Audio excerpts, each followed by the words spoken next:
Are you eyeing the Xiaomi S20 Plus robot vacuum and wondering if it's the real deal or just another internet scam?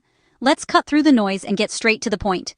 First things first, yes, the Xiaomi S20 Plus vacuum is 100% legit. It's a recent addition to Xiaomi's official smart home lineup, and you'll spot it on my.com, Amazon, and even Takealot. But if you've stumbled on a Xiaomi S20 Plus smartphone, watch out. That doesn't exist, so don't get mixed up with the Samsung S20 Plus and risk getting scammed. Now, let's break down why the S20 Plus vacuum stands out. This isn't just a fancy gadget, it's built for bigger homes and packed with some serious tech. We're talking 6,000 PA of suction, enough to drag up pet hair you didn't even know you had. The dual rotating mop pads? They actually scrub, so your floors get that fresh, just mopped feel. It lasts about 170 minutes on a charge, thanks to a beefy 5200 mAh battery. The navigation system uses laser mapping, which means it dodges furniture, even in the dark, and gives you detailed cleaning maps right in the app.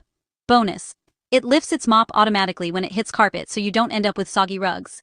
But hey, it's not perfect. The water tank is small, so you'll probably need to refill it after each full house clean. Some users mention the map can get weird if you're constantly moving furniture, so you might have to reset it now and then. And at around 10 cm tall, it won't squeeze under every couch. Bottom line? The Xiaomi S20 Plus vacuum is a legit feature-packed upgrade if you want smart cleaning without breaking the bank. Just keep those minor quirks in mind and steer clear of fake phone listings.